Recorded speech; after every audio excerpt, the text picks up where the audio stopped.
오늘 강의 시작하겠습니다. 오늘은 10공덕품의 저번에 세 번째 공덕까지 왕자 불가사의 선사 불가사의 왕자 불가사의 다섯 번째 하시죠. 다섯 번째네. 다섯 번째. 예. 첫 번째가 청정한 마음을 내게 하는, 이루게 하는 정신불가사의. 두 번째가 무량한 뜻이 생겨나는 의댕 불가사의. 세 번째가 선사불가사의. 선사는 뱃사공처럼 잘 우리를 저 해탈의 세계로 날아가주는 불가사의한 선사가 병이 나서 자기가 직접 배를 저어서 날아가주지는 못하더라도 그 중생들한테 이 경을 설하면 이 경을 들은 사람들이 강을 건너게 하는 이런 불가사의한 힘이 있다. 마치 우리 중생들이 중생으로 태어나서 번뇌를 다 끊고 깨달음을 얻지 못했다 하더라도 이 경을 설해주면 이 경을 들은 사람은 깨달음의 세계로 들어갈 수가 있다. 왕자 불가사의도 비슷한 내용이었습니다. 왕자. 왕의 아들인 왕자는 왕과 신하와 모든 사람 백성들로부터 존경을 받듯이 이 경도 모든 그런 사람들로부터 존경을 받는 모든 경 중에 가장 훌륭한 그런 경이고 존경을 받는 그런 이제 경이다. 다섯 번째, 여섯 번째 용자 불가사입니다. 용자. 하나, 둘, 셋, 넷, 다섯. 용자가 다섯 번째네. 다섯 번째 용자. 왕자가 네 번째였어요. 용자 불가사의 전공 84페이지입니다. 용자라는 건 용의 아들이라는 뜻입니다. 용의 아들의 불가사의. 다섯 번째 10공덕품 10가지 공덕 중에 다섯 번째 용자 불가사의.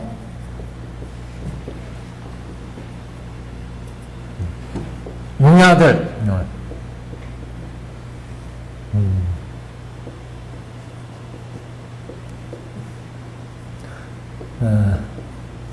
이 용이 뭐하는 동물이에요? 축생계 용 그래도 공덕이 많으셨나 봐요. 이거 불가사한 힘을 가지고 있어요. 용들은 우리 약주품에서 그 영험전 할 때 그런 얘기 했잖아요.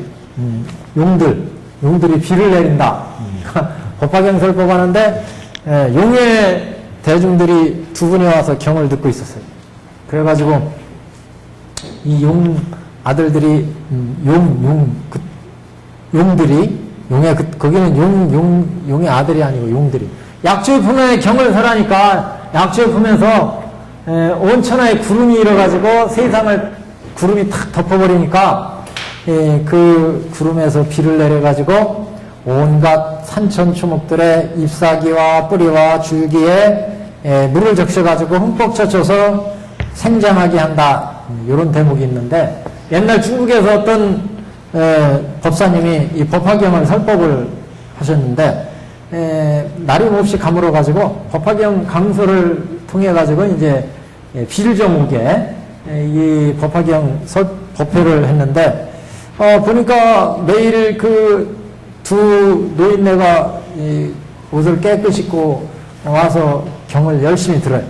그래서 저 사람 저 양반들 참 열심히 법화경 듣는구나.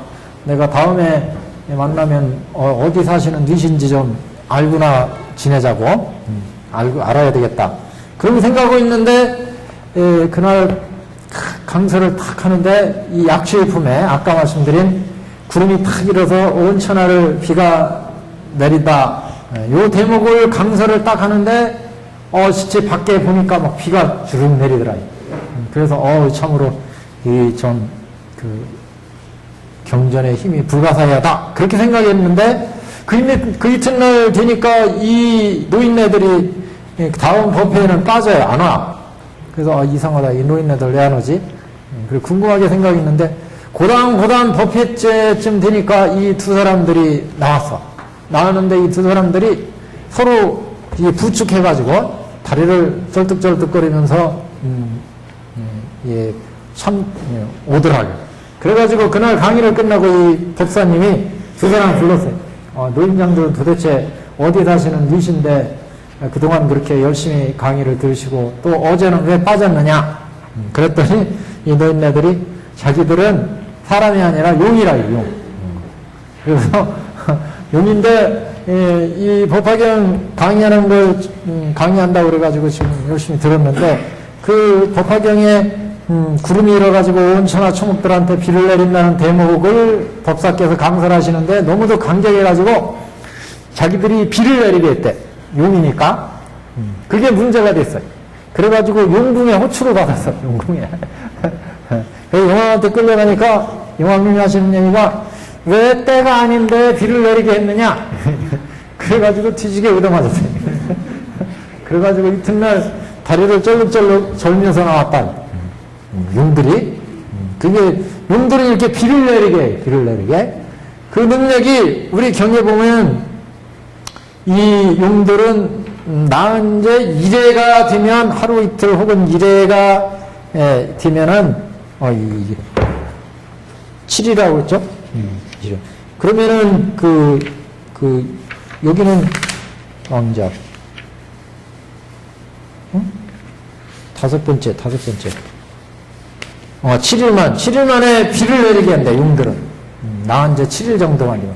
그러니까 용은 이렇게 용의 아들이라 하더라도 나은 지 한 7일 정도면 용의 능력을 발휘한다는 거죠.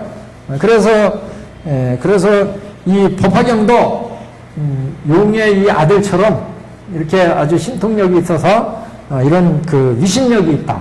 용의 아들이 7일 만에 그 용의 아들은 그 용왕의 아들이잖아요. 그래서 7일짜리 어린애도 이게 비를 내릴 수 있는 능력을 발휘하는 것처럼 법화경은 이렇게 부처님의 법왕의 그 마음, 법왕의 본심을 담은 경이라 불가사의한 힘이 있다. 이 용왕의 아들처럼. 그런 얘기입니다. 지금 경문 한번 보겠습니다.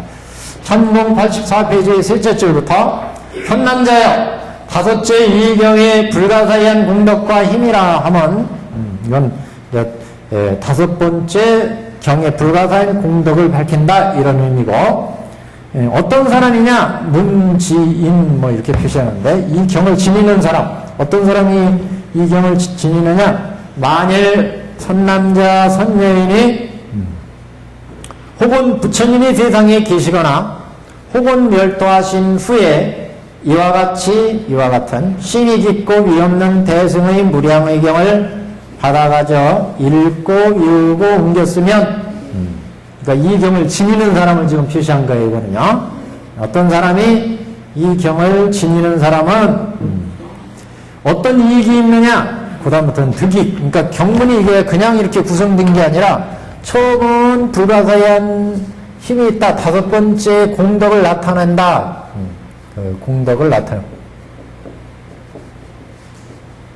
공덕을 표시하고 두 번째는 어떤 사람이냐 능히 지니는 사람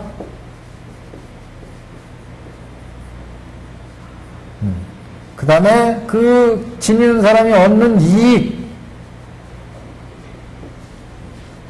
이렇게 경문의 지금 구조가 이렇게 되어 있어요.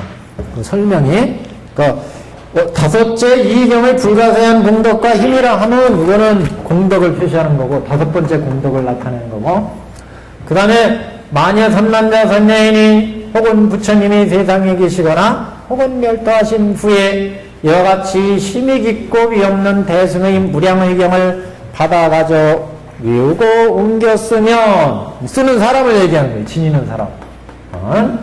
경문에서 경을 실천하고 지니는 사람. 그래서 어떤 사람이냐? 부처님이 계시거나 안 계시거나 간에 항상 이 경을 받아가지고 읽고 외우고 옮겨 쓰는 사람. 이 사람이야말로 우리 법사공덕품에서 말하자면 이 사람이야말로 불도를 이루는 사람이죠. 5가지로 실천하는 사람은 법화경에서 불도를 이룬다 이런 얘기 나왔었죠. 그래서 광범위한 수기를 줬다 이런 표현을 하는데 법화경에서 법화경을 수지하고 받아 지니고 읽고 외우고 옮겨 쓰고 남은 태설하는 사람은 미래세에 불도를 이룬다 이런 표현이 나왔어요. 여기서도 이 경을 선남자 선녀인이 부처님이 세상에 계시거나 혹은 멸도하신 후에 이와 같이 깊고 위없는 대승의 무량경을 받아가져 읽고 외우고 옮겨 쓰면 이 사람이 비록 가지가지 본내에 얽혀서 모든 범부일을 멀리 떠나지 못했을지라도, 그러니까 우리 같은 범부 중생이라도 이런 얘기야. 우리 같은 범부 중생이라도 부처님이 계신 세상이나 계시지 않은 세상이거나 상관없이 법화경을 열심히 수지하고 독성하고 실천하는 사람은 어떤 이익이 있느냐?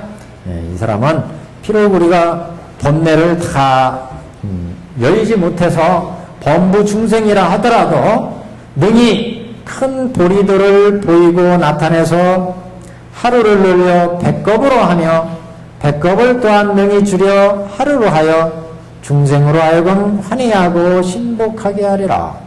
그러니까 중생들한테 이 경을 실천해가지고 이 경이 중생으로 하여금 깨달음을 얻도록 환희해서 중생들로 하여금 믿고 교복한다는 것, 신복한다는 것은 믿고 실천하게 한다. 이 경을. 그러니까 경을 이 자신은 비록 앞에 얘기한 것처럼 자신은 비록 이 경을 깨닫지 못해서 범부의 번뇌 속에 있다 할지라도 이 경을 중생한테 설해서 중생으로 하여금 하루를 백겁 또는 백겁을 하루로 한다는 것은 그렇게 오래도록 또는 짧은 기간이라도 중생한테 설하면 그 중생으로 하여금 중생이 환희하고 이 경을 따라서 실천하게 하는 그런 위심력이 있다. 그래서 이 얻는 이익은 이 사람이 비록 여러 가지 번뇌에 얽혀서 범부일을 멀리 떠나지 못했다 하더라도 능히 보리들을 보이고 나타내서 부처님의 깨달음의 이 경의 법을 부처님 불지경을 열어서 보여서 깨달아 들어가게 한다고 그랬는데 보리들을 보이고 나타내서 하루를 여 백겁으로 하며 백겁을 또한 능히 줄여서 하루로 하여 중생으로 하여금 환희해서 신복하게 하리라. 어떤 공부를 할 때 우리가 제일 중요한 게 이 환희심을 낸다는 수행할 때도 마찬가지고요. 수행하는데 환희심이 안 나면 수행을 더 이상 할 수가 없어요. 수행하는데 맨날 졸리고 괴롭고 뭐 진전도 없고 그러면 누가 수행 중간에 다 포기하잖아요. 수행할 때 하루 하면은 내일이 기대되고 근데 수행 실제 그렇게 하는 사람이 드물잖아요. 그러니까 깨달아 놓는 사람이 드문 거예요. 그 공부할 때도 경 공부할 때도 이 내용이 이렇게 참 깊은 뜻이 있었구나. 그러면 매일 깊이 들어가죠. 매일 깊이. 이 사람이 우리가 그렇게 못하잖아요. 중요한 게 그래서 이게 환희심을 맛보느냐. 수행할 때도 여태까지 한 10년 동안 수행했거나 또는 10년 동안 법화경 공부했는데 법화경 공부를 하면서 한 번도 수의심을 또는 환희심을 못 느꼈다. 좀 불행한 거예요. 사실 불행한 겁니다. 자기는 그래도 이 법화경을 잡으면은 뭔지 모르게 마음이 안정되고 또 마음이 기쁨이 속에서 있고 그래야 좀 진전이 있죠. 진전이. 아무런 이 감흥이 없다. 이건 진짜 문제예요. 문제. 우리가 수행을 해도 마찬가지입니다.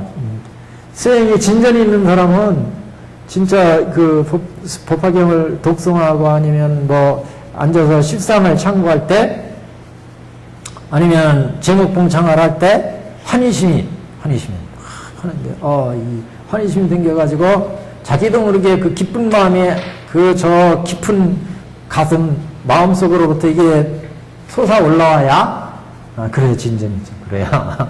근데 이걸 맛보는 게 상당히 중요합니다. 사실 어떤 계기로 인해서 한 번씩 맛을 보시면 뭐 우리 보살님들 한 번씩 맛보셨겠지만 그래야 그걸 못 잊어가지고 또 그 경지 한번 들어가고 열심히 또 하고 그래서 우리 저기 법화경에 수의품이 있잖아요. 수의품 경을 진짜 읽는데 수의심을 느껴야 돼요. 수의심 경을 이 법화경 읽는데 어느 날은 여태까지 못 느끼던 아까 뭐 저기 용들이 비를 내렸다고 하는 것도 저희가 그전에는 그냥 심심하게 법화경을 들었는데 약초의품 그 비를 내렸다는 그 대목 경문의 내용이 나오니까 용왕들이 자기도 모르게 그냥 제어하지 못하고 그거 내리면 안 되는 때인데 그냥 자기도 모르게 감격해가지고 비를 샥 내렸어요. 샥 오줌을 싼 거예요. 결국 오줌을 쌌다. 용들이 오줌을 샥 싸버렸어요. 참지 못하고. 이때 꽉 참고 있었는데 너무 기뻐. 우리 집 강아지가 있는데 이 녀석이 그동안 제가 이제 학교 갔다 올 때만 뭐 그냥 참고 있어요. 참고 있다가 밖에 탁 나가면 나가서 산을 가면 막 좋아가지고 펄썩펄썩 뛰어요.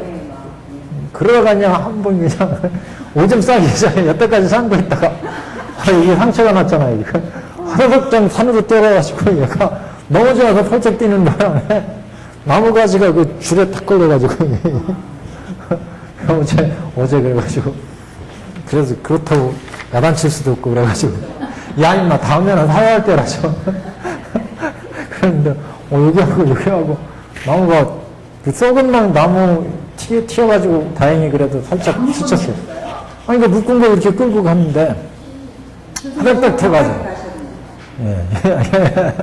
얘가 이걸 참지 못해가지고 막 좋아가지고 사람도 우리가 경 공부하는 것도 마찬가지. 제가 볼 때는 이게 계속 공부 이렇게 쫙 하는데 어느 날은 이상하게 막 경을 읽고 싶은 날이 있어요.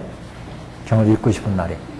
그런 날은 좀 그냥 쫙 앉아서 읽으면은 이 마음속에서 여태까지 느끼지 못했던 목을 뜨뜻하게 하는 독송할 때도 마찬가지잖아요. 어느 날은 그렇지.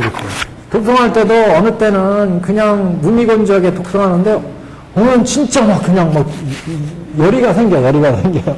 그래가지고 독송하는 목소리조차 달라져. 목소리가 다른 때는 그냥 무미건조한데 어느 때는 목소리가 그냥 환희에 찬 목소리가 나올 때가 있습니다. 그런 때는 열심히 더 집중해서 하세요. 그러면 환희심이 더 법화경도 마찬가지. 사람들 또 들을 때도 진짜 이 법문이 이렇게 좋은 법문이구나 이렇게. 저희도 강의도 이렇게 하지만 어떤 때는 그냥 별 뜻 없이 하면 죄송합니다만 그냥 타성에 젖어서 하는 때가 있고 어떤 때는 진짜 이게 이런 뜻이 숨은 강의할 때도 저도 그런 걸 느끼거든요. 어떤 때는 그냥 경문을 봤는데 이게 이런 뜻으로 하시는 말씀이거나 이게 깊이 드러날 때 이런 때는 괜히 신날 때가 있거든요. 항상 그렇지 않지만 근데 맞아요. 그러니까 이 경을 독송할 때도 어느 때는 굉장히 막 힘이 나고 즐겁고 힘이 나. 내가 다른 분이 선생님이 다른 건 잘 모르겠지만 목소리조차 막 그냥 환희에 차가지고 그걸 법렬이라고 해요? 그럼요. 그것도 하나의 법률이죠. 환희심이죠. 그것도. 그러니까 이거 남한테 얘기해 줄 때도 마찬가지예요. 어떤 때는 똑같은 얘기라도 환희심이 없는데 어떤 때는 괜히 막 그냥 힘이 나가지고 얘기해 줄 때가 있고. 그러니까 이게 수지하고 경을, 수지하고 읽고 외우고 옮겼을 때, 각각 다 어느 때나 마찬가지입니다. 비록 우리가 번뇌를 다 끊지는 못해서 중생노름하고 지금 살아가고 있지만, 그래서 번뇌에 지금 얽혀서 범부의를 멀리 떠나지는 못했다 하더라도, 그래도 능히 부처님의 이 보리도의 이 경지를 경을 통해서 나타내 줄 수가 있어요. 읽어줄 수가 있고 표현해 줄 수가 있어요. 부처님이 이게 출세본의 경입니다. 이건. 자기가 깨닫지 못했지만 그 경지의 일을 얘기해 줄 수는 있다.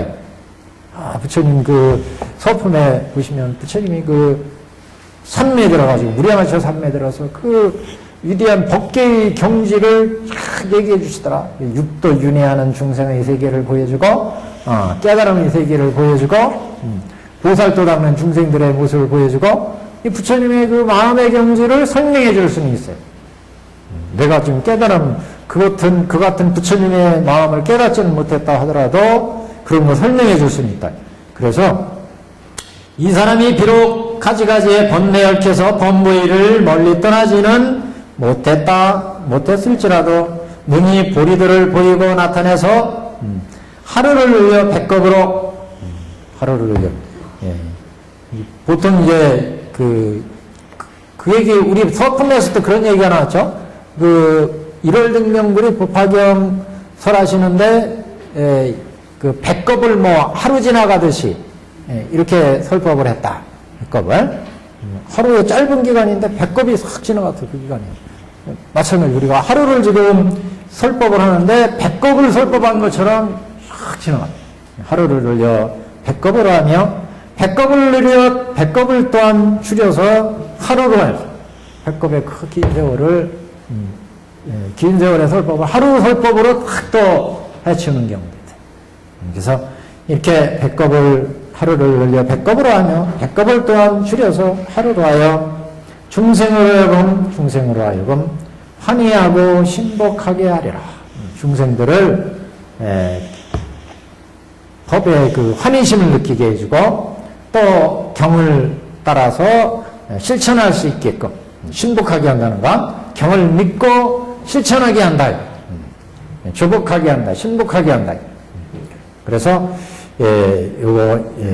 용자, 용은 이제 비유입니다. 그 밑에 선남자야.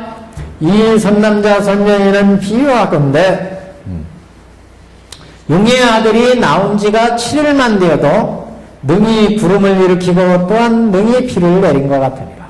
그러니까 7일만 돼도 용이 비를 내리고 자기 능력을 다 발휘해서 온천을 적셔주듯이 이 경도 비록 깨달지 못한 사람이 설법을 하더라도 능히 중생들을 깨달음의 세계로 환희하고 깨달음의 세계로 신복하고 이렇게 하게 할 수 있다. 이게 무량의경의 불가사의한 힘이다. 용이 비록 7일 정도 되면 그 어린 용이잖아요. 어린 용.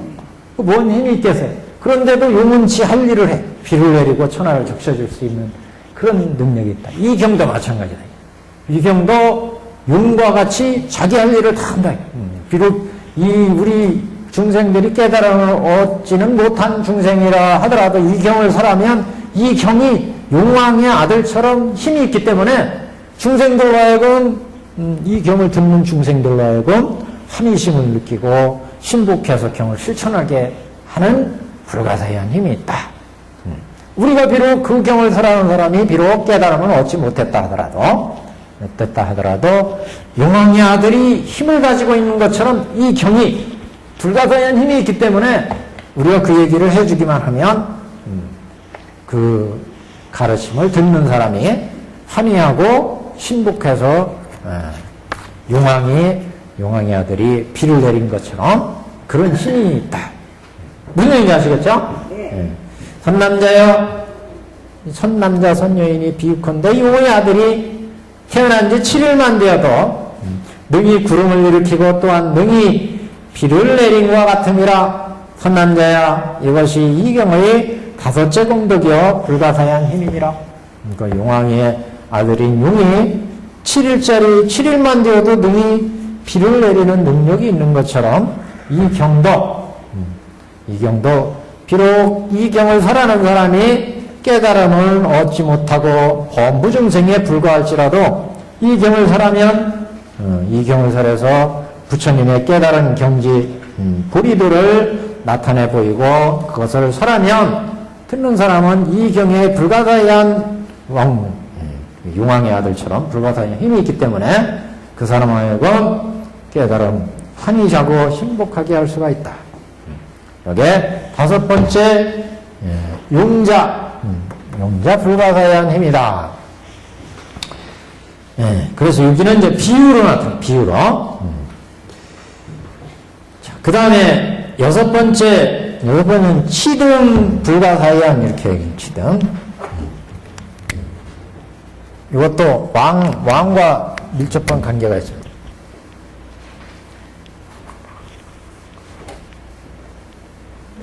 다스리는 것.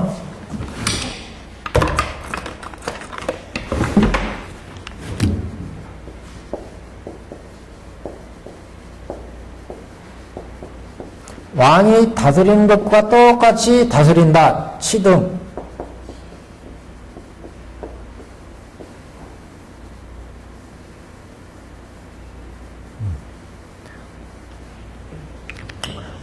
왕이 있는데 왕의 왕자가 있어요. 왕자가. 왕이 무슨 일로 다른 데로 이제 떠나고 왕자가 정치를 하게 될 때, 비록 왕자가 다스리지만 이 왕과 똑같은 그런 그 통치력을 발휘할 수가 있다. 그런 이제 비유예요. 보시면 치등 불가사의한 힘이다. 제일 아래서 셋째 줄입니다. 선남자여 여섯째 이 경의 불가사의한 공덕과 힘이라 하면 만일 선남자 선녀인이 혹은 부처님의 세상에 계시거나 혹은 멸도하신 후에 이 경전을 받아가져 읽고 비우는 자는 이 경을 실천하는 자는 어떤 이익이 있느냐? 이게 능히 지니는 사람을 얘기했죠. 그 다음에 얻는 이익 어떤 이익이 있느냐? 비록 번뇌를 갖추고 있을지라도 중생을 위하여 법을 설해서 번뇌 생사를 멀리 떠나게 하여 일체의 고를 끊게 하리라. 중생들로 하여금 번뇌를 끊게 한다. 아까는 환희해서 신복하게 한다. 여기는 이제 일체의 생사의 고를 끊게 한다. 그래서 똑같이 우리 중생들이 비록 범부 중생으로 번뇌를 끊지 못했다 하더라도 그 경을 듣는 사람으로 하여금 번뇌 생사를 여의고 일체의 고를 끊게 하리라. 우리 중생들은 생로병사에 가진 고가 있죠? 번뇌 생사가 있다. 번뇌 생사. 중생들은 청정한 마음이 아니기 때문에 육근으로 갖가지 번뇌를 일으키고 이 번뇌가 업을 일으킨다고 그랬죠? 항상 호법구로 들어가서 호법구. 미혹한 마음. 업, 고. 미혹한 마음이 있으니까 무명의 번뇌, 무명번뇌로부터 우리 중생을 직접 지배하는 것은 견옥과 사옥이라고 했죠. 견옥, 사옥. 우리 중생한테 현재 보이는 건 견옥과 사옥이에요. 탐내고 화내고 어리석은 마음 내고 육근에서 육경을 볼 때마다 중생 세계에서는 보는 것마다 탐내고 보는 것마다 화를 내고 보는 것마다 어리석은 생각나고 사견을 일으키고 견옥 속엔 탐진치 만의 신견 변견 견치견 개금치견 이렇게 사견해서 10가지 근본번뇌를 끊임없이 일으킵니다. 견옥의 밑에 있는 그 번뇌의 뿌리가 되는 사옥, 이게 우리 중생세계를 지배하는 번뇌입니다. 오주지옥 이렇게도 얘기하는데 우리를 육계색계 무색계에 주지시키는 번뇌다. 이런 번뇌는 우리가 육근으로 오운의 중생이 육근에서 육경을 인연에 의해서 자꾸 취하잖아요. 그래서 육식이 일어나서 끊임없이 탐지 번뇌를 일으켜.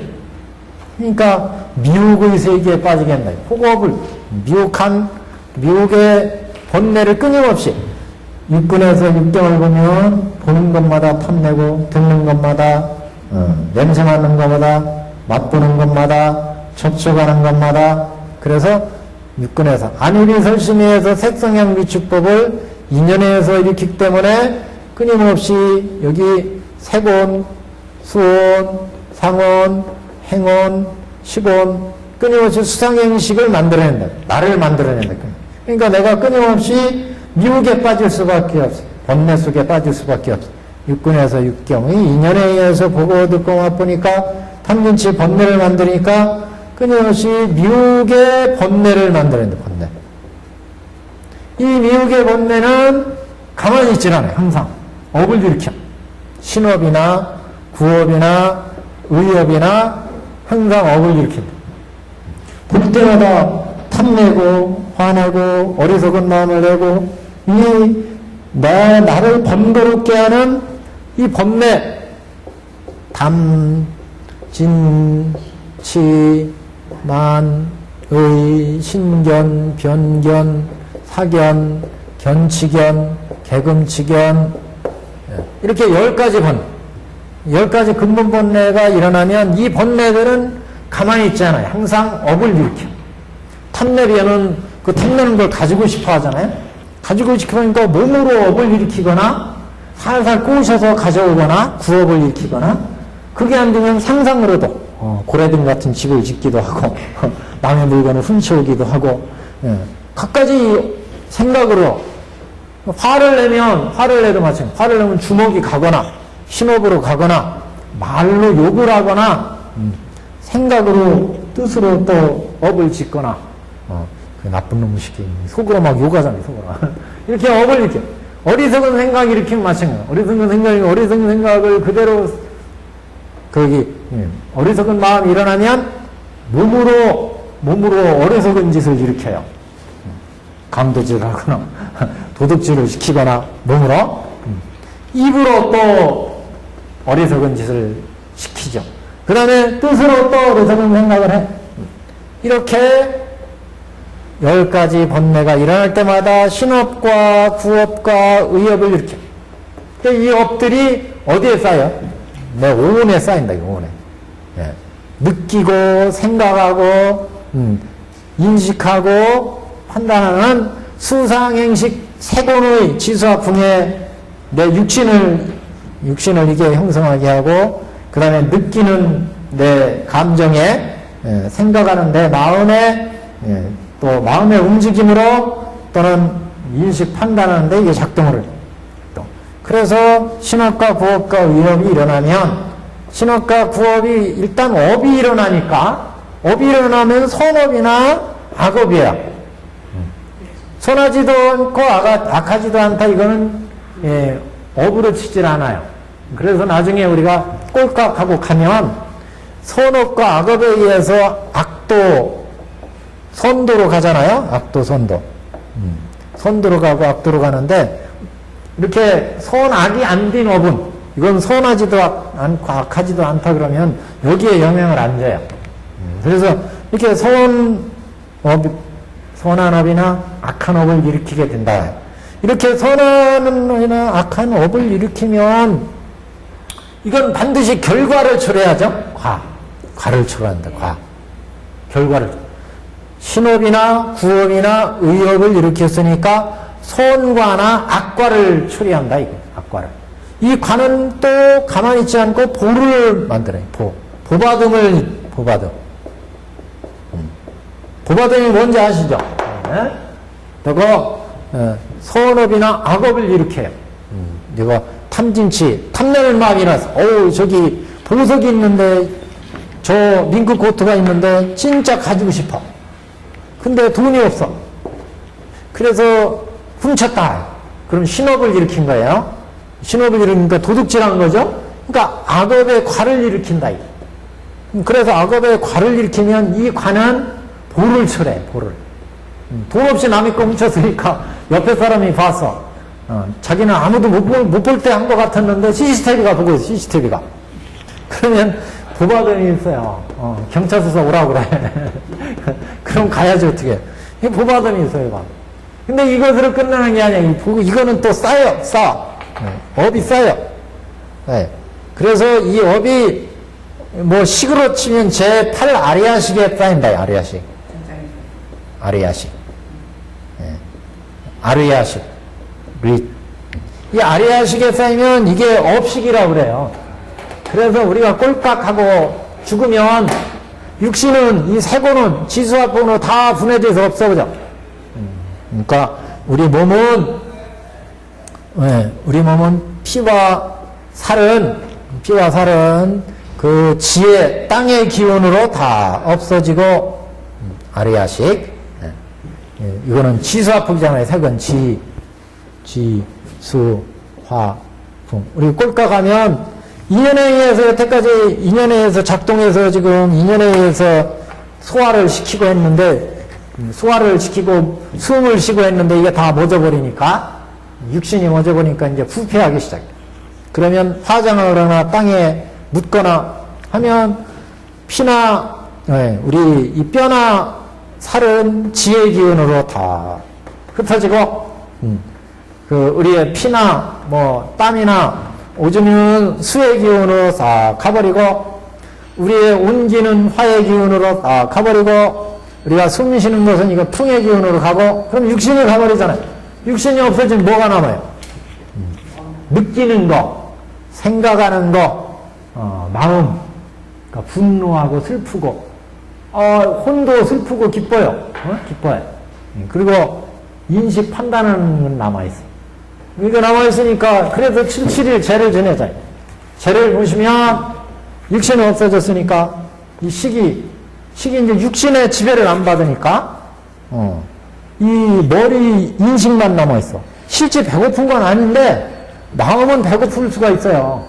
내가 많이 굶었다, 뭐 이러면은, 식 속에는, 육신의 현재 육신의 지배를 안 받는데도, 생전에 내가 무지하게 원한이 많았어. 저놈의 새끼야, 저놈의 새끼 때문에 내가 뭐 하고, 뭐 이렇게 미워하는 마음, 탐내는 마음, 이런 굵직한 선악의 마음들이 이게 기억의 식속에 남아있다. 근데 이게 깊으면 깊을수록 안 흩어지는 거야, 안 흩어져. 남아있으니까. 그러니까 이걸 풀어줘야 된다. 그러니까 우리가 죄를 지르는 게, 이렇게 하면은 육신의 요 지배를 벗기 때문에 훨씬 느끼고 생각하고 이게 잘 움직여. 그러니까 법화경에, 그래서 이제 전식득지라는 말입니다. 전식득지. 예.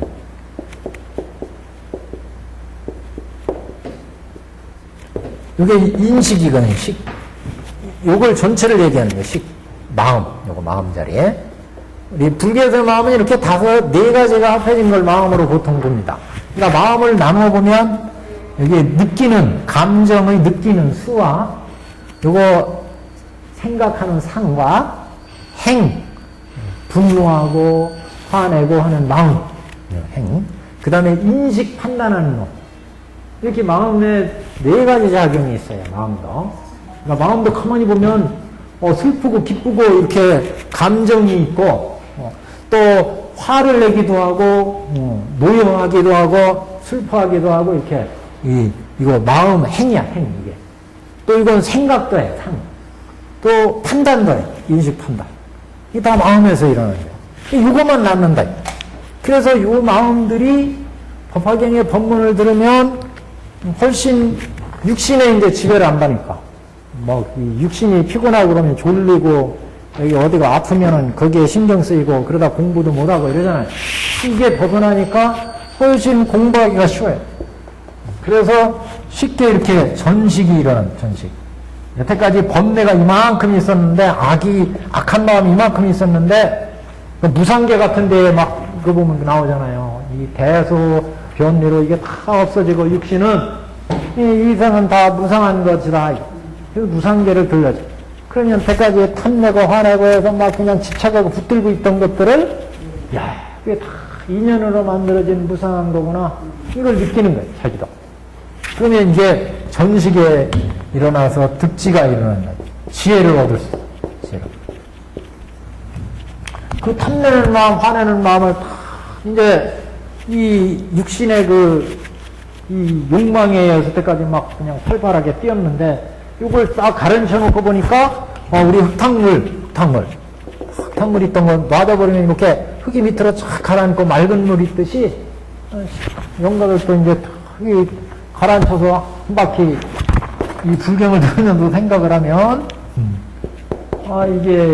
이게 참 이제 법문을 그러니까 잘 들으셔요. 법문을 법화경같이 훌륭한 법문을 잘 들려드리면 이게 이 탐내는 마음, 화내는 마음, 이 마음 가만히 들켜보니까 이게 내 화내는 마음이었구나, 이게 탐내는 마음이었구나, 이게 어리석은 마음이었구나, 이걸 알 수 있어. 그러니까 그거 안다는 자체는 벌써 착한 마음이 있으니까 알아. 그 착한 마음을 보게 된다.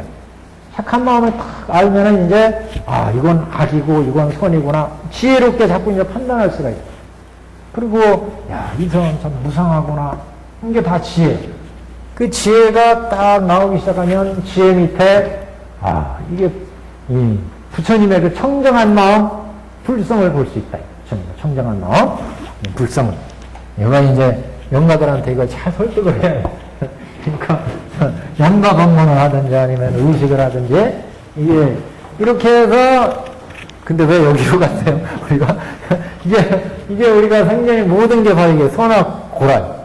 이게 선악이 생기면 보바듬이 있기 때문에 항상 행로병사의 고를 받게 됩니다. 행로병사. 항상 괴로움에 고를 받게 됩니다. 여기에서 뭐 좋은 일을 해서 선업이 이루어졌다. 그럼 선의 보를 받게 되죠. 선의 보를 받게 되면 괴로움이 없지 않느냐? 천상에 가더라도 거기는 죽음을 면할 수가 없어요. 흑로병사를 벗어날 수가 없어. 그러니까 고를 완전히 면할 수는 없죠. 그래서 항상 육도 윤회 속에 우리가 업에 따라서 돌아간다. 업에 따라서 항상 미혹한 마음을 일으키면 신업과 구업과 의업을 일으키고 그 업은 선하게 과를 만들어내서 항상 보바듬이 바보를 갖는다. 그래서 고를 처리할 수밖에 없어요. 고를. 생로병사의 괴로움을 혹 없고 항상 미혹한 마음이 업을 만들어내고 그 과보로 고를 처리한다. 항상 이게 우리 중생들의 삶이죠. 중생들. 그래서 청정한 마음을 발견해. 항상 미혹한 마음에서 선악업을 일으킨다. 그 선악업의 밑에는 항상 고요한 마음에 대해서 보면 이게 선악업이구나, 이게 악한 업이구나. 그 선하고 악한 것을 알면 선심이 있는 거예요. 선심.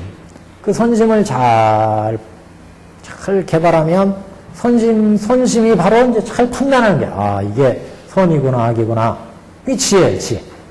그 지혜를 잘 관찰하면 지혜 속에 불성이 있어요. 불성. 불도에 들어갈 수 있는 불성이 있어요. 그 지혜로 잘 보면 이 사람은 여시상, 여시성, 여시체, 여시력, 여시작, 여시인, 여시연, 여시화, 여시보, 여시본말구경등이구나. 이 사람은 이와 같은 모습이 이루어졌고 저 지옥에서부터 부처님 세계까지 이런 모습이 있어요. 이와 같은 모습이 있고 이와 같은 성품이 있고 이와 같은 본체가 있고 이와 같은 잠재력이 있고 사람마다의 잠재력인 힘이 있어요. 개는 개의 잠재력이 있고 소는 소의 잠재력이 있고 책상은 책상의 잠재력이 있고 그런 잠재력에 의해서 작용이 이루어져요. 작용. 힘이 그러니까 사람의 역할을 하고 소는 소의 움직임이 있고 그래서 여시작, 여시력, 여시작이다. 잠재력이 있고 그 잠재력의 여시작이 이루어지죠. 여시작. 그래서 여시작이 이루어지면 항상 인연과보가 이루어져요. 인연. 이와 같은 원인이 있고 이와 같은 조건이 있고 그렇게 인연이 결합되니까 이와 같은 결과가 처리하고 이와 같은 결과가 있으니까 보바듬이 있고 그 보바듬이 있으니까 본말 구경 등이라 원래 처음부터 끝까지가 다 구경 청정한 본래는 그래서 구경등이다. 이렇게 여시랑 여시랑 여시처 여시래 여시작 여시인 여시연 여시과 여시보 여시본말 구경등이구나. 이걸 딱 관찰해보죠. 관찰해보면 대상 참 여시하구나. 여시해. 이걸 보면 그러니까 청정해지는 것을 이제 보게 된다. 그래서 우리가 지금 여기 경전에서 치등이라고 했는데, 치등은 그 다스리는 왕의 이제 비유를 가지고 지금 보게, 말씀을 하고 있습니다. 그래서 이 경전을 받아가지고 1086페이지입니다. 이 경전을 받아가지고 읽고 배우는 자는 비록 번뇌를 갖추고 있을지라도 중생을 위하여 법을 설해서 번뇌 생사를 멀리 떠나게 하여 일체고를 끊게 하리라. 중생이 듣고서 닦고 행하여 법을 얻고 화를 얻고 도를 얻어서 부처님 열애와 같이 차별없게 하리라. 그래서 치등이야. 부처님과 같이 깨달음을 얻게 한다. 부처님과 같은 깨달음을 얻게 한다. 부처님과 같은 등등한 깨달음을 얻도록 다스린다. 맞아요. 왕이 출타하고 왕자가 있을 때 그 왕자가 다스리는데 왕의 그 다스리는 것과 똑같이 다스려. 그게 치등이죠. 비유가 그래서 왕자의 비유입니다. 비유하건대 왕자가 비록 어리고 작을지라도 혹은 왕이 멀리 떠나거나 또는 병이 있으면 이 왕자에게 나라를 맡겨서 나라 일을 다스리게 함이라. 왕자는 이때 대왕의 명예에 하여 법과 같이 모든 백권을 가르치며 영을 내려서 바른 법을 선포하며 국토의 인민이 각각 그 요긴함을 따르되 대왕이 다스림과 같이 하여 다름이 없느니라. 이 법화경도 마찬가지다. 이 법화경도 왕이 떠나고 나서 그 정해진 법률과 왕의 명대로 왕과 똑같이 다스리는 것처럼 이 법화경도 중생들한테 법을 설하면 이 왕자와 같이 그런 힘이 불가사의 힘이 있어서 부처와 같이 똑같은 깨달음을 얻게 한다. 그 법화경이 그래서 부처님 마음이라고 그러죠. 부처님이 되려면 부처님 마음을 알아야 되잖아요. 그래서 법화경은 삼세 부처님이 나오신 근본 뜻이다. 그래서 부처님의 본 마음의 경전이다. 이 경을 설하고 저 경을 설하고 A경을 설하고 B경을 설한 건 그 중생들이 지금 탐진치가 쌓여 있거나 아니면 이 사람은 오용락에 빠져 있거나 그럼 거기에 맞게 경을 설했어요. 근데 법화경은 그런 A경을 설하고 B경을 설하고 C경을 설한 부처님의 본 마음이 들어있어요. 부처님은 일대사인연으로 과거에나 현재나 미래나 항상 일대사인연으로 이 세상에 출세하셔서 중생들로 하여금 불치견을 열어서 보여서 다 불치견에 깨달아 들어가게 한다.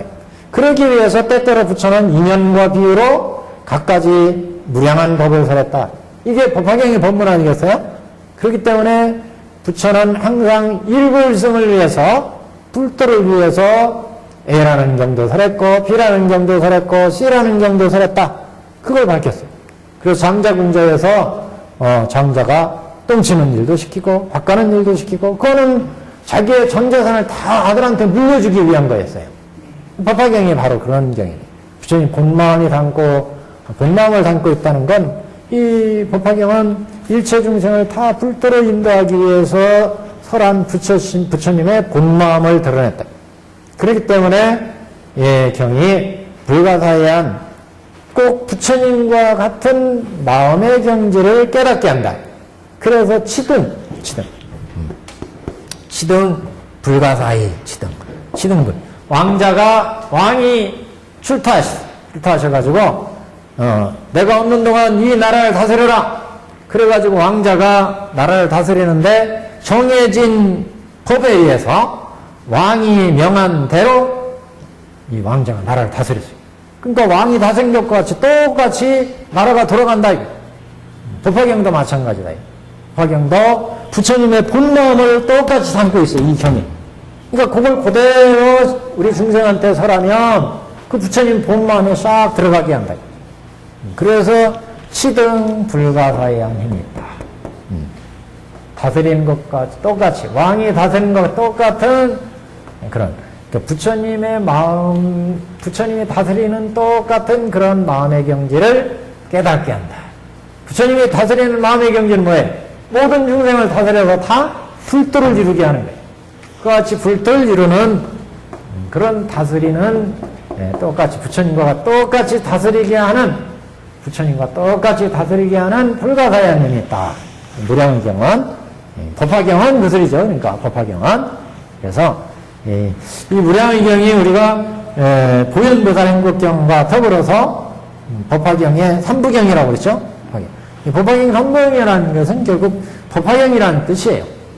실제. 그래서 소품에서 그랬잖아요. 부처님이 소품에서 무량의 삼매에 탁 들어가가지고 무량의경을 설하고 무량을 설하고 그 다음에 무량의처 삼매에 들어가셔가지고 법화경을 설했다 이렇게 나오잖아요.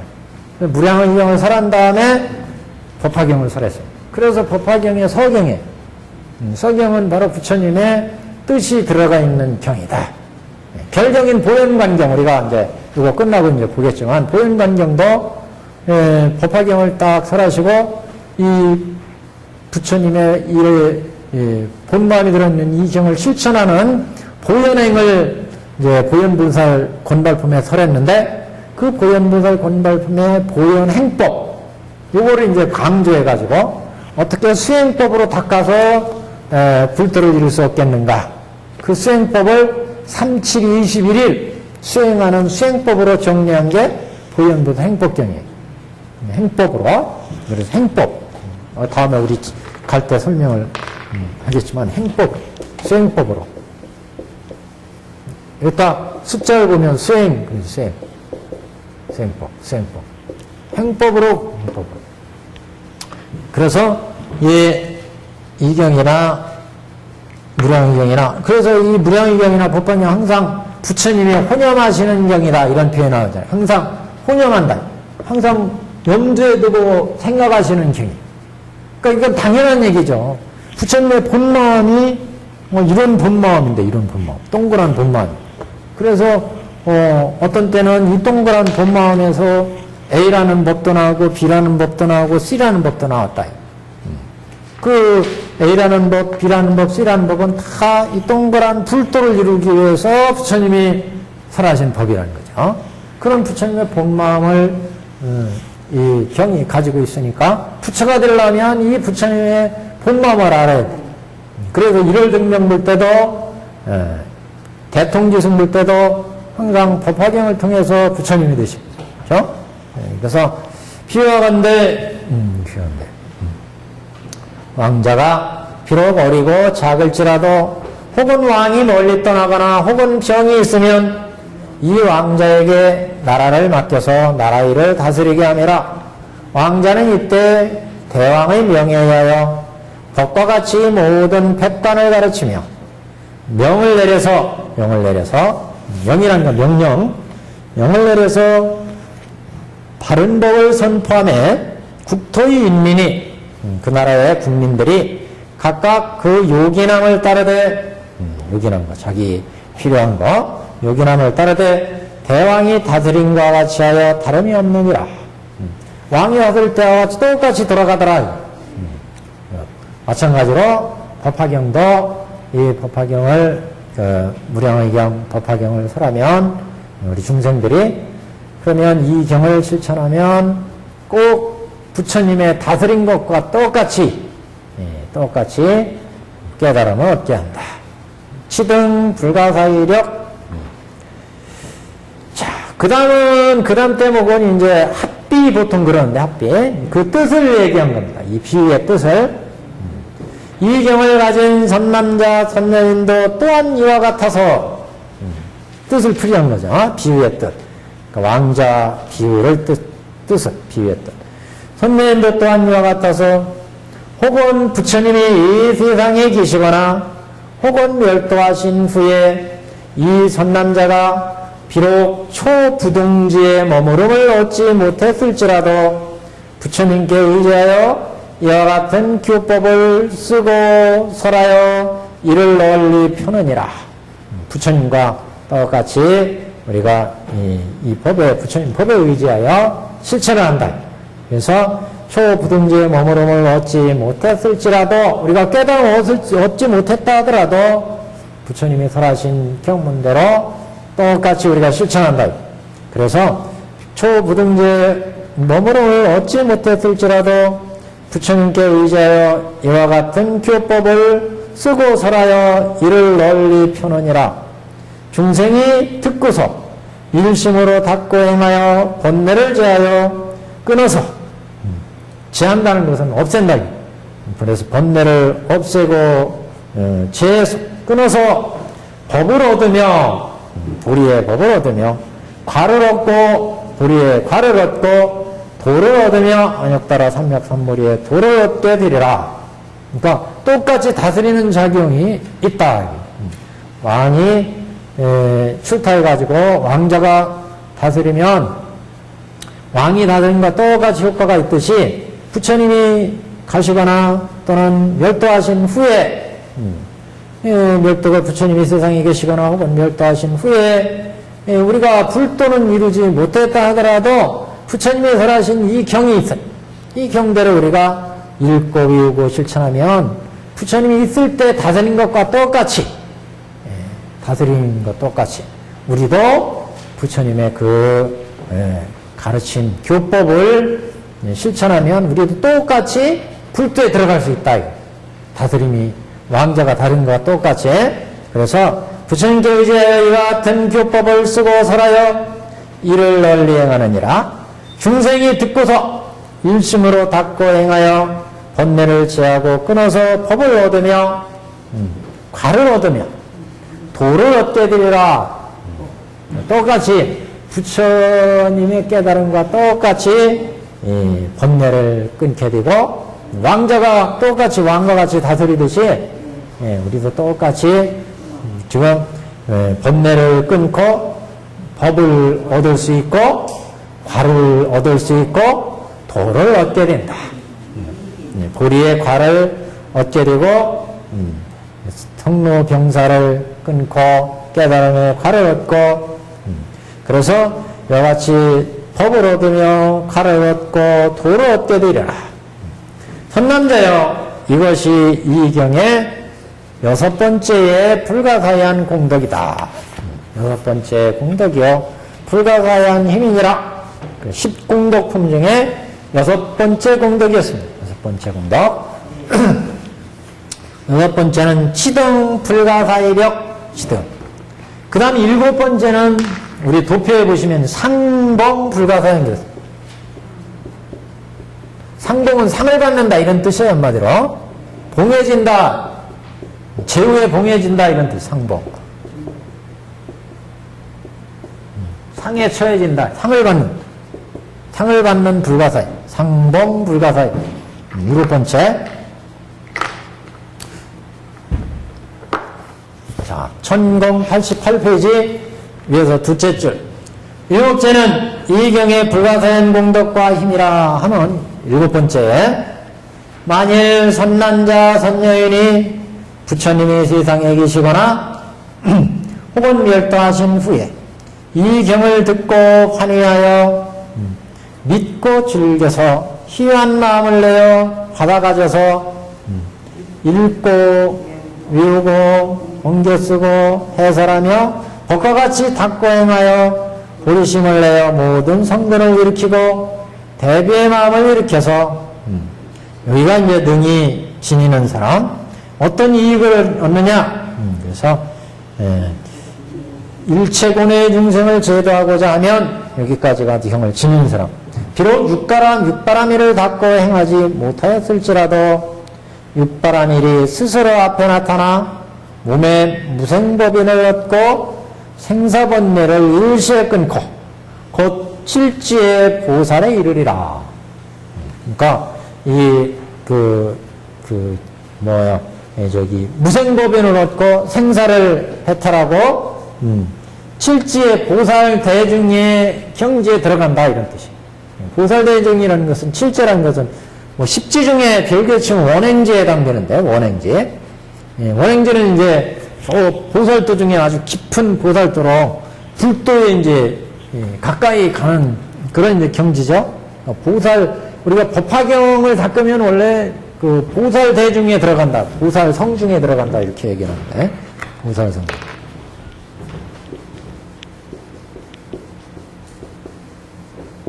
보살 성중.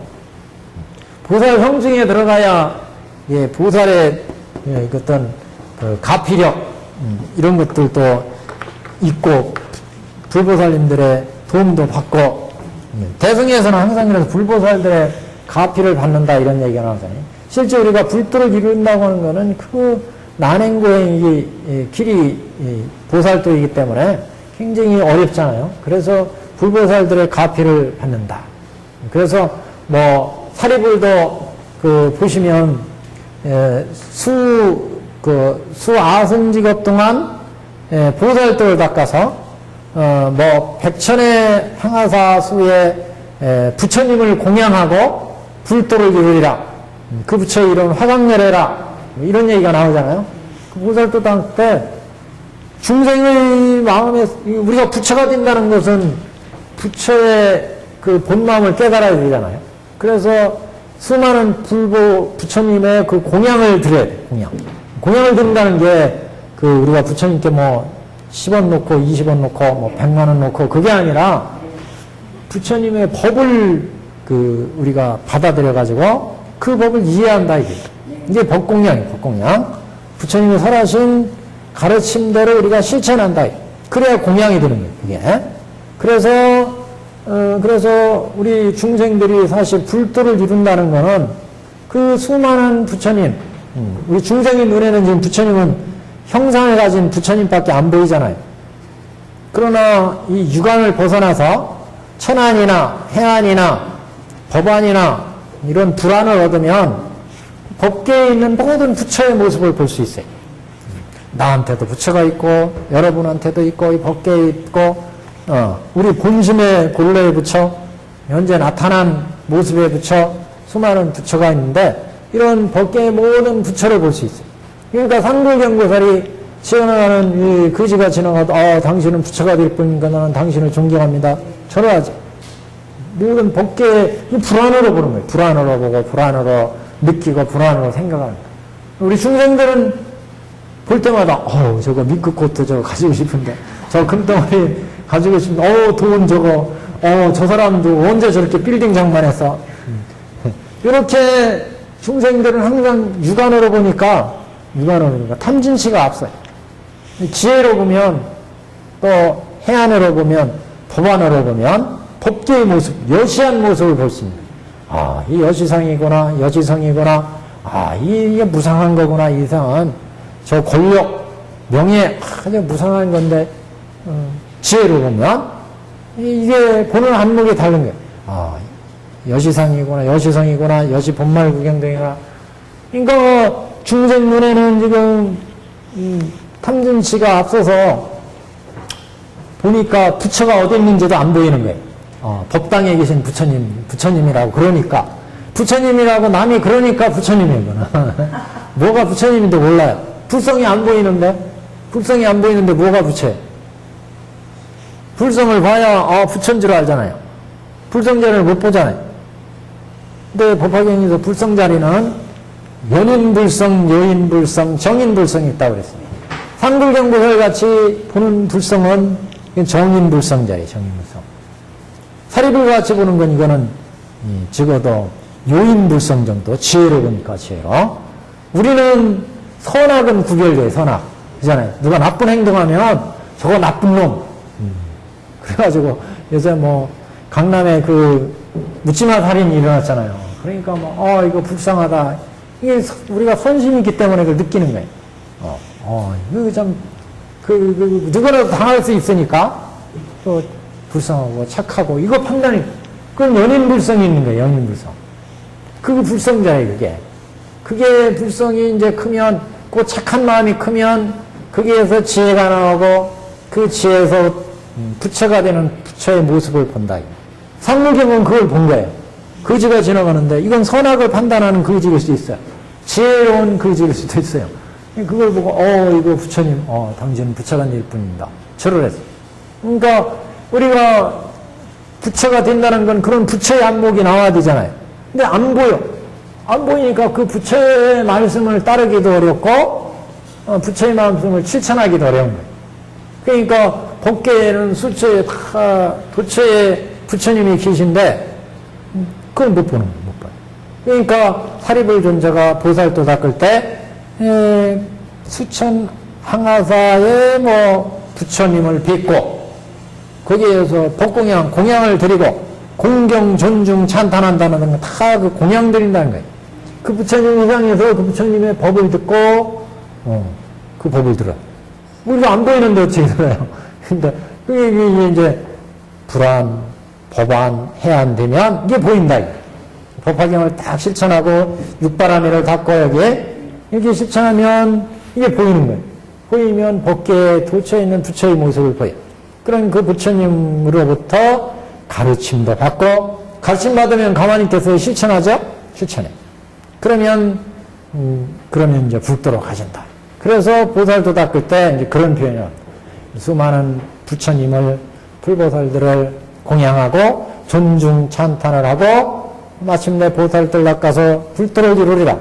여기도 마찬가지 지금 이 경을 듣고 환희하고 믿고 외우며 해설하고 법과 같이 행해서 도리심을 내어 모든 성도를 일으키고 대비의 마음을 일으켜서 일체고뇌의 중생을 제도하고자 하면 이게 부처님 마음이잖아요. 결국이요. 이렇게 일체 중생을 제도하고자 하면 비록 육바라밀을 닦고 행하지 못하였을지라도 육바라밀이 스스로 앞에 나타나 몸에 무생법인을 얻고 생사번뇌를 일시에 끊고 칠지의 보살지에 이르라. 보살대중, 보살들이 보고 듣고 지금 행한 상불경 보살이 행하는 것처럼 그런 보살행이 그 불도에 가는 보살행이 이루어진다. 원행에 원행 먼 길을 가는 불도에 먼 길을 가는 원행이 이루어져. 부처님 행이 이루어진다. 자기가 애써서 육바라밀을 다 보시행 해야지, 지계행 해야지. 이렇게 하지 않아도 그 육바라밀이 보살행이 스스로 앞에 나타나서 그게 보시가 되고 지계가 되고 당신은 부처가 될 사람입니다. 절하고 그 사람 배고프면 그 사람 배고픈 거 도와주고 이게 저절로 이루어지는 거죠. 바람일행에 씻지 애써서 자기가 하려고 하지 않아도 육바라밀행이 스스로 앞에 나타나서 결국 무생법인을 얻고 무생법인을 생사를 해탈해서 법인을 얻는다. 무생의 법인을 얻는다. 무생법인을 얻고 생사번뇌를 일시에 끊고 곧 칠지의 보살대중에 이르리라. 보살대중입니다. 비하건대 힘센 사람이 왕을 위해 원수를 제하여 원수를 제했다는 건 원수를 없앴다, 제거했다. 원수를 제하여 원수가 멸하면 그렇죠. 그런 거죠. 다. 비유하자면 힘센 사람이 왕을 위해 원수를 제하여 원수가 멸하면 왕이 크게 환희해서 상을 주되 나라의 반을 나눠준 것과 같음이라. 이경을 가진 자는 이경을 가지는 선남자 선녀인도 또한 이와 같아서 수행하는 모든 사람 중에서 가장 용맹하고 굳셈이니 육바라밀의 법부를 구하지 않아도 스스로 얻게 됩니다. 그러니까 적이 있어서 적을 무찌를 때 우리가 안라강품에서도 그 법화경은 가장 공이 큰 사람한테 상투에 있는 왕이 상투에 있는 그 계명주를 빼서 준다고 그랬잖아요. 그게 일불승이었어요. 일불승. 불도에 들어간 일불승 형제. 그러니까 수많은 전쟁을 하러 나가면 왕이 장군들을 이끌고 전쟁에 나가요. 전쟁을 할 때 크고 작은 전투에서 전쟁을 이기면은 그때에 맞춰서 돈도 주고 상으로 땅도 떼주고 이렇게 해서 장군들을 격려하고 독려하는데 큰 전투가 있었어요. 큰 전투에서 진짜 큰 공을 세운 장수가 있어요. 그 장수한테는 자기가 아낀 이마 속에 코의 간직했던 자기 왕의 상징과 같은 이 계명지를 뺏어준다. 자기 뭐 딸이 있으면 부마로 삼을 수도 있고 왕이 가장 큰 공을 세웠으니까 가장 훌륭한 상을 준다 이거죠. 그게 바로 부처님 마음이라. 부처님이 이 세상에 오셔가지고 수많은 가르침을 설했는데 법화경이 바로 그 부처님 마음의 경지를 설한 이런 이제 경전이기 때문에 그런 경전의 가르침을 실천하는 사람은 그래서 부처님이 항상 염두에 두고 혼념하고 옹호하고 그런다고 그랬잖아요. 그래서 가장 자기 마음에 드는 사람, 훌륭한 사람한테 이 계명주를 빼주는 것처럼 법화경도 수많은 가르침을 이 부처님 오셔서 아한경 설하고 화한경 또는 반야경 설하고 수많은 가르침을 설했는데 그건 중생들의 각각의 번뇌를 깨기 위한 거였고 부처님의 마음을 담고 있는 것은 이 법화경의 법문이라. 그래서 이 마음의 경전, 법화경을 설하는 것처럼 지금 여기도 힘센 왕이 원수를 제기했어요. 원수진 사람과 원수진 적들과 싸우는데 원수를 제해서 그 원수가 괴멸하면 왕이 크게 기뻐해서 상을 주되 나라의 절반을 줘. 뭐 공주가 있으면 공주를 주면 절반을 주는 거와 똑같죠. 그와 같이 이경을 가지는 자는 선남자 선녀인도 이와 같아서 수행하는 모든 사람 중에 가장 영맹하고 굳셈이라. 부처님 모든 수행, 부처님 모든 법문 중에 가장 큰 법문이고 큰 수행이기 때문에 법화경은 그래서 나라의 절반을 주는 것처럼 불도에 들어가는 그 수행, 불도에 들어가는 그 마음이 된다. 이경을 닦으면 그래서 모든 사람 중에 가장 용맹하고 굳셈이니 육바라밀의 법부를 구하지 않아야도 스스로 깨닫니라. 이런 바라밀을 통해서 불도에 들어가기 때문에 그런 이제 바라밀을 얻게 되는 것과 똑같다. 그래서 육바라밀을 구하지 아니하여도 스스로 깨닫니라. 그래서 생사의 원력이 자연히 흩어져서 무너지고 부처님 나라의 보배인 무생인의 반을 증득하여 상을 받고 안락하리라. 선난자여 이것이 일곱째 공덕이요 불가사의한 공덕과 불가사의한 힘이니라.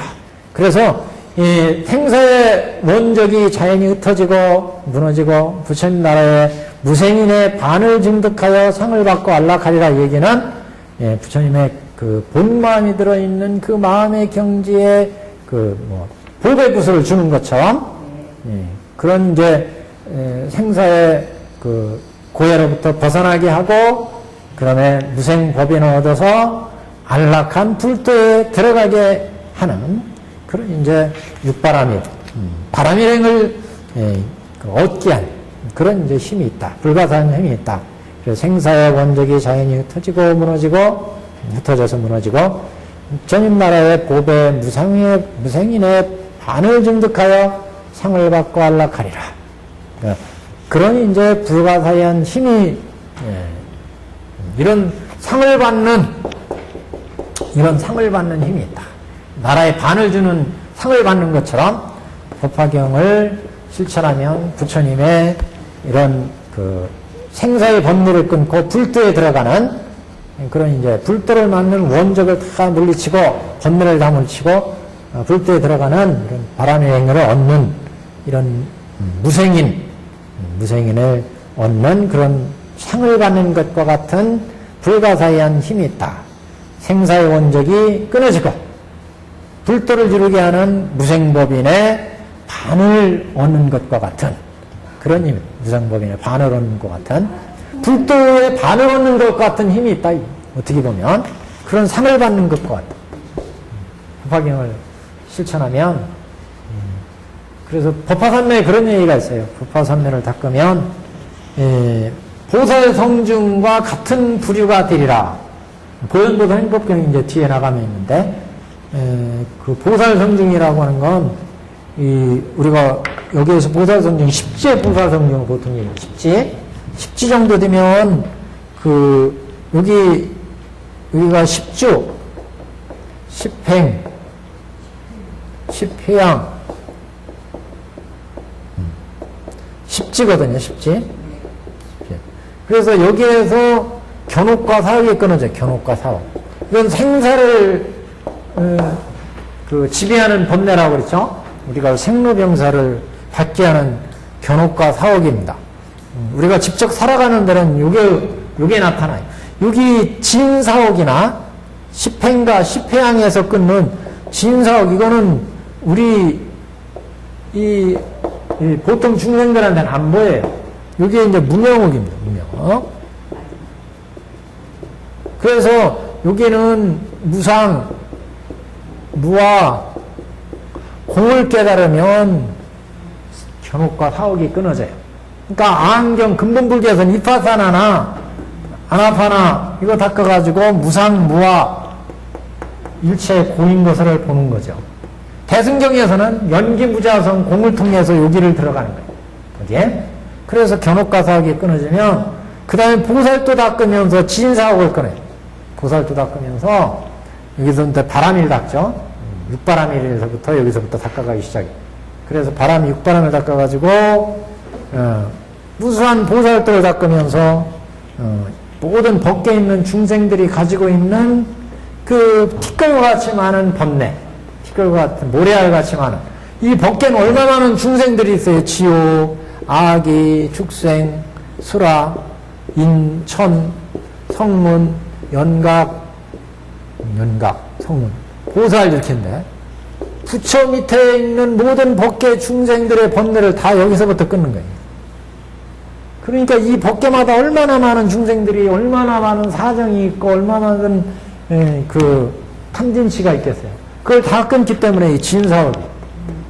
그럼 마지막 이 부처가 되기 위해서 이런 모든 번뇌의 뿌리가 되는 무명혹, 요걸 여기서 끊는 거예요. 그래서 요거는 공관이라고 그래요, 공관. 여기는 가관을 끊어야 돼, 가관. 여기가 중관이에요, 중관. 중관, 공과 중. 중관에서 십지에서 중관을 보기 시작해요. 무명혹의 일부분씩이 이제 끊어져 나가요. 그래서 1지, 2지, 3지, 4지, 여기 7지이면 이제 상당히 멀리 부처의 경지로 가는 거예요. 7, 8, 9, 10지 이렇게. 10지면 법은지. 그래서 여기서부터 부처의 경지, 불성을 보는 거예요, 불성. 부처의 경지를 보기 시작해요, 여기서부터. 점점 크게 봐가지고 여기 이제 등각, 묘각, 부처. 사실 묘까지 끊는 거고, 여기는 부처의 경지가 거의 같다고 봐요. 등각까지 이제 번뇌를 끊어요. 그래서 초지, 이지, 삼지에서 등각까지 부처의 경지를 이제 장엄해 가는 거예요, 부처의 경지를. 그래서 이런 경지를 들어가는데, 이런 부처의 보살성중에 들어가니까, 여기에 들어가니까, 법화기는 보통 이제 이 경지에 들어간다 그러거든요. 수행이 닦아 들어가면. 그러니까 보살도의 반을 닦은 거나 마찬가지예요. 상을, 적을 무찌르는데 공이 큰 사람한테 상으로 나라의 반을 뚝 떼주는 것처럼 상으로. 우리가 수행에 있어서 반을 주는 거나 마찬가지다. 보살도, 법화경을 닦으면 이런 보살도에 들어가게 돼요. 경을 수지하고, 독성하고, 해설하고, 실천하면, 그러면, 우리가 육안이 청정해지고, 천안이 청정해지고, 이게, 육안이 청정해지고, 천안이 청정해지고, 해안이 청정해지고, 호반이 청정해지면, 불안이 청정해져서 육근 청정이 이루어져요. 육근 청정. 보고 듣고 맛볼 때마다 법화경을 수지하고, 독성하고, 해설하고, 써서 하니까, 육근 청정이 온다. 나라의 절반을 상으로 받는 것처럼, 법화경을 닦으면, 나라의 전을 절반을 상으로 받는 보살도에 샥 들어가니 보살성중에 들어간다. 보살성 법화경을 샥 수지하고 독성하고 실천하면 그래서 지금 그 생사의 원적이 자연히 흩어져 무너지고 여기에서 무너지고 부처님 나라의 보배 무성인의 반을 중득해서 상을 받고 안락하리라. 선남자 이것이 이경의 일급째 공덕이요 불가사의한 힘이니라. 그래서 이게 지금 상봉 불가사의 상봉 불가사의. 그래서 부처님이 상으로 우리 중생들한테 그 왕이 전쟁 중에 공임하는 사람한테 상으로 나라의 절반을 뚝 떼주는 것처럼 우리가 불때에 들어가는 바람일행을 닦아야 되는데 이 바람일행을 해서 닦지 않아도 바람일이 딱 얻어지는 것과 같이 상으로 바람을 닦아서 불도에 들어가게 되는 그 바람일행이 딱 얻어지는 것과 같은 효과가 있다. 법화경을 열심히 실천하면 그런 그 상을 받는다. 상을 쉽게 얘기해서 그래서 이게 지금 비유부터 한번 보세요. 비유 합비부터 1086페이지에 이 경을 가진 선남자 선녀님도 또한 이와 같아서 그러니까 이와 같다는 얘기는 어디 일곱 번째는 일곱 번째 여기 1088페이지요. 아랫줄 비유건대 힘센 사람이 왕을 위해 원수를 제하여 원수가 멸하면 왕이 크게 환희해서 상을 주되 나라의 절반을 나눠주는 것과 같음이라. 이 경을 가지는 자는 선녀인도 또한 선남자 선녀인도 이 경을 가지는 선남자 선녀인도 또한 이와 같아서 수행하는 모든 사람 중에 가장 용맹하고 굳셈이니 육바람일에 법부를 구하지 않아도 나라의 절반을 딱 얻는 것처럼 육바람일에 보살행을 스스로 얻게 된다. 그래서 육바람일에 이런 경제를 얻게 되면 생사의 원적이 자연히 무너져서 흩어지고 부처님 나라의 불도를 이루는 보배의 무생인의 반을 증득한 것과 같다. 이 반을. 그래서 반을 상으로 받는 것과 같이 안락하리라. 선남자여 이것이 이경의 일곱째 공덕이요 불가사의한 힘이니라. 그러니까 육바람일을 정행육도 겸행육도 이렇게 우리 법화경에 저기 뒤에 가면 나오죠. 법사공덕 쭉 뒤에. 그래서 불도를 향해서 나가게 되는데 마치 도적을 물칠 때 가장 공이 있는 자에게 나라의 절반을 떼어주는 상으로 주는 것과 같이 우리가 불도를 이루는데 보살도를 닦는데 육바람일이 자연히 닦아져 가지고 생사를 해탈하고 무생법인을 이루는 것처럼 이런 법화경을 실천하면 이와 같은 이제 경지를 얻게 된다. 상으로. 그래서 상봉 불가사의. 오늘 여기까지 해야 되겠네요. 상봉 불가사의. 다음 시간에 8째, 9째, 10째 나가겠습니다.